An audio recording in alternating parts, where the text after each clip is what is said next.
pleasure to meet y'all at last, and here we are with quite a bit more to go here on films I should have talked about years ago because, well, I'm still past the halfway point, but I am quite a long way away before seeing a possible ending for this entire series. As I've said before though, there might be the possibility that I might have other series like this show up within the next several months. Until then though, there's quite a few other films I hope to talk about that I unfortunately never got the chance to talk about, be it the first time I saw them, at the time, or way after that, or with all the films that I've watched recently because of my access to a lot of certain platforms and all that. I tell you, Netflix, HBO Max, Disney Plus, at the time, were some of the best sources that I could have ever found. All these different films and the like that I have not been able to see. So, thankfully I will, in fact, talk a lot more about different films. But it's time to get on to number 51, which basically talks about a Liam Neeson classic from 1990, Darkman. Basically, this is like Sam Raimi's transition from The Evil Dead to Spider-Man. Except this was at least 20 years apart. But in between it all, the start of the 1990s brought us a lot of great classics. From RoboCop 2 and Home Alone to Darkman. This one's a bit more obscured though in contrast to many of the others out there released on that exact year. But other than the fact that 1990 has had a lot of big hits in terms of films and all that good stuff, with sequels and some reboots taking place, some adaptations, I really ought to say that Darkman is quite a big complexion.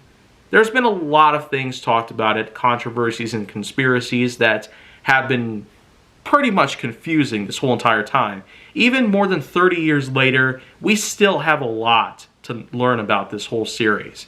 Because Darkman did in fact get a relative success. It got an NES game, which of course does have an AVGN episode revolving around it, which was released this past March. And then of course we gotta remember, whenever a film gets some kind of success, there's always a chance that there could be a sequel that pops up. And yet, there was. A couple years later, there was Darkman 2, basically. But here's the thing. The first Darkman did have a lot of great things in mind. Not just for the fact that it had the all-amazing Irish guy known as Liam Neeson, but the point is that in this entire film, of all the certain sort of dark hero films out there that I've ever had the chance to talk about, this one is very unique. One that I've been dying to try and talk about for a long time. Because I've seen a lot of clips of it on YouTube, and, well, as I've said, there was an AVGN episode about the Darkman video game released on the NES in 1991. So, of course, it is still 30 years old now. Yeah, we're still in the year 2021, but don't worry. Hopefully we'll find a way out of it. December 31st. Hopefully we walk out of this total nightmare alive and well. Well, anyways, Darkman is in fact the story of a guy who does in fact get some very special powers. After being burned and bandaged, this is a person who gains a lot of dark, unbelievable powers, with the most important one being able to create masks out of any kind of identity possible, any potential disguise. So in a way you could call the Darkman a master of disguise in the year 1990. But the thing about this one in particular is that, well, even though Jim Carrey's The Mask pretty much does it better when it comes to creating a mask, a whole new identity to basically change one's life, the way that Darkman does it is pretty unbelievable. It's almost like RoboCop or Batman 1989 levels of unbelievably amazing comic book style dark theming. Because in this particular case, we have ourselves quite a big thing going on where, well, again, it is very much like what happened in RoboCop. Basically, the premise in the RoboCop films, with the first one especially, as this is what this film was indeed based on, for the most part in terms of the plot, RoboCop does involve Officer Alex Murphy in the city of Detroit, Michigan, who gets shot down by a group of thugs while on the case for something special. And then eventually, after getting killed, Murphy gets resurrected by OCP, Omni Consumer Products, to become a human cyborg defender of the city.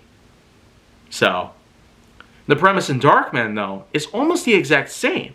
You have a group of thugs of all sorts who dress funny for some reason in this entire film, almost like it's supposed to be like a spoof of RoboCop. But in this particular instance, instead of basically hunting down the gangs, you basically had the Darkman going in, Liam Neeson, let's not forget that, killing the thugs, taking their disguises pretty much, to try and blend in with the rest of the environments that these thugs are indeed grabbing a hold of. And then of course it gets down to a point where the Darkman is in fact able to come across a true ally. And then eventually goes ahead and teams up against the almighty Durant. But believe it or not, the sequel is actually called Return of Durant.